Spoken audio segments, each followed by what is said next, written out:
Hi, this is Daphne, and this video is about how I use my Hobonichi books. If you're a subscriber, thank you so much. I really appreciate the support, and I'd really like it if you're not a subscriber, if you'd think about subscribing. Let's get started. This is my stack of Hobonichi books. I have one in each size, and I love them. When I first got into Hobonichi products, I just used a Weeks, and I just fell in love with the Tomoe River paper and the general design of the products. So now I've moved on to owning all the different sizes. Okay, let's start with the Weeks. This is the dandelion bow and tie pattern from 2022. It's very pretty, I like it a lot. The Weeks is what it sounds like, a weekly layout, but it also has in the front some annual calendars, a bigger annual calendar that you can write on, which I clearly don't use very much, and monthly grids at the beginning. And I do use the monthly grids. Here we go. Here's one. And I think some people might call this pre-planning. I write any appointments that I know I'm going to have and important dates like the last day of school and things like that. And so when I go to use the weekly layouts, which is the main part of the planner, then I just write out again what's going on. And you can see I don't decorate it. It's very functional. It's my favorite little panda. This penguin's just covering up some personal information. On the grid to the right hand side, I write any tasks that I want to get done that week, and then here I write appointments.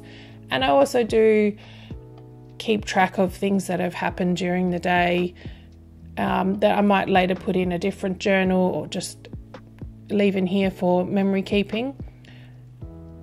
So it's a very functional planner for me. And there are also quite a lot of note pages in the back, which I use a little bit for things like this. This is possible meal plans, so possible dinners for the family.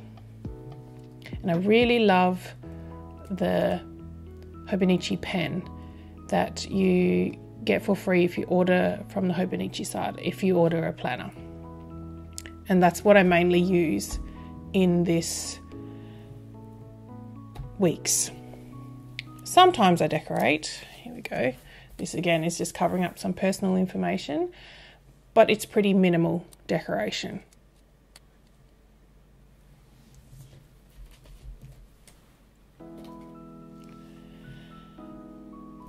This one in the A6 size is a personal journal, which I try and just keep it to writing about feelings.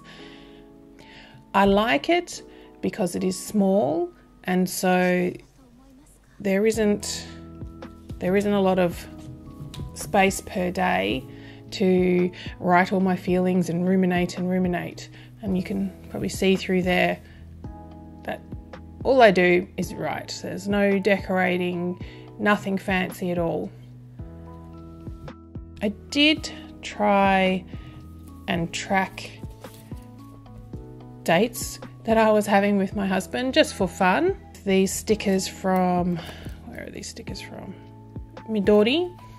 But I think that's a bit ambitious because these are designed for festivals in Japan and I live in Sweden. So, but it was fun. There's a little one. We went and had a beer. And next year I think I will try and keep up with the tracking, but make it more general, not just dates, and maybe no stickers, because I get stuck trying to choose a sticker or find the right one, and instead just make a note of fun activities that I have been up to with my husband or my kids or whoever else. The A6 size has also the annual calendar at the beginning and these monthly, I don't know what you would call this, anyway, monthly column. And for a while, let's have a look, maybe it's in this one. This is the Avec version where there's 6 months in each book. For a while I was using it to track some things, and I would like to do this more in 2023.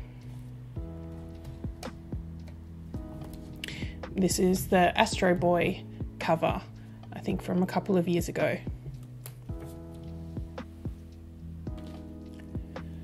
Finally, I have here the cousin size, which is an A5 size planner.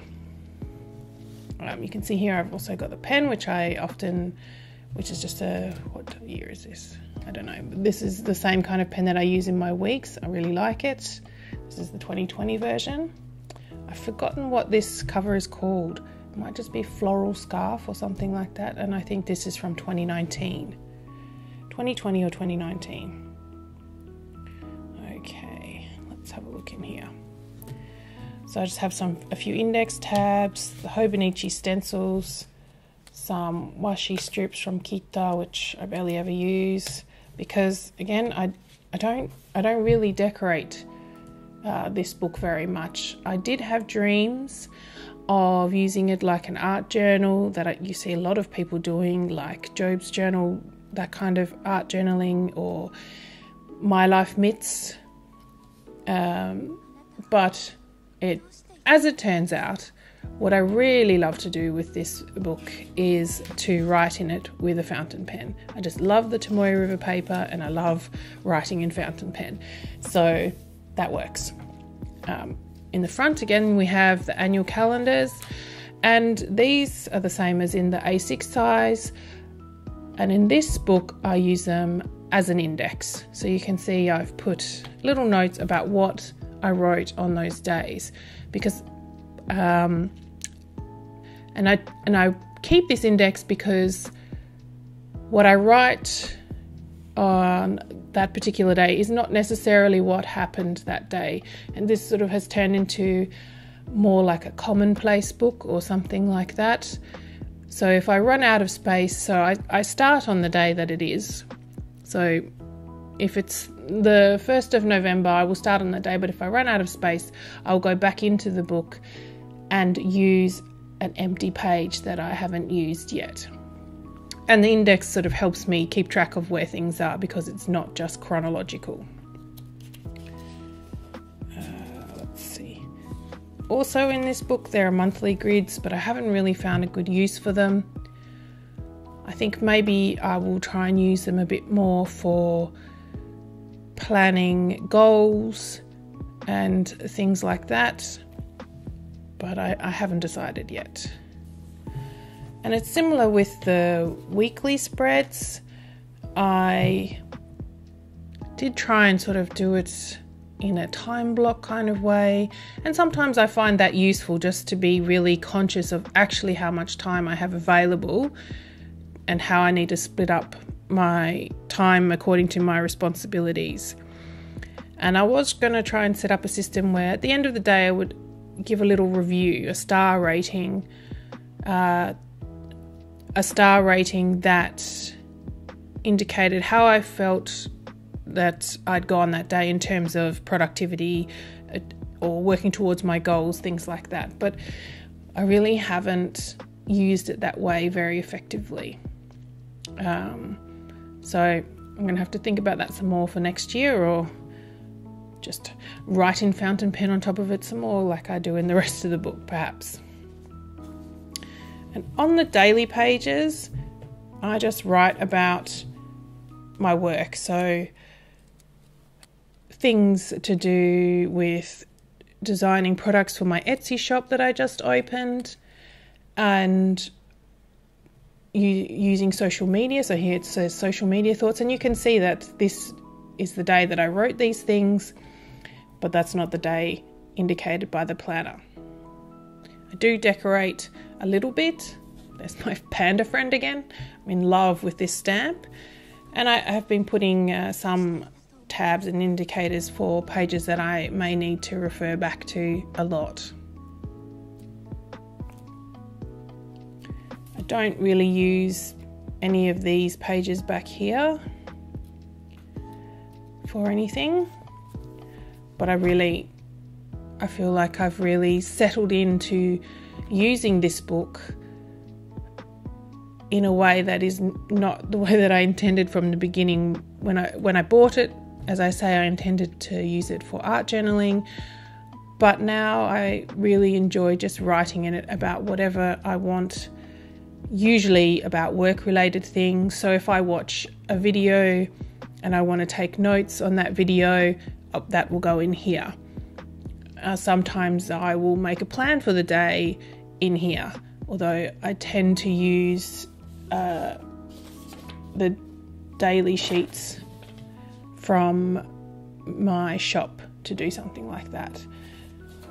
Depends how much I have to do that day and what I feel like doing.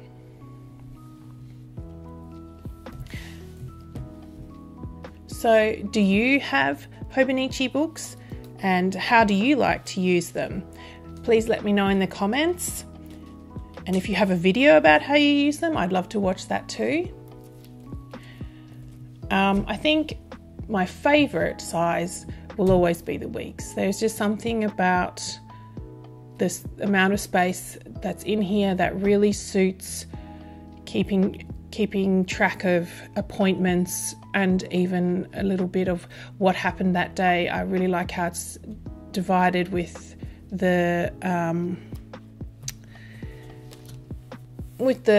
page here and then the dates on the other side, so that you can put tasks here or notes here that don't relate to a specific day.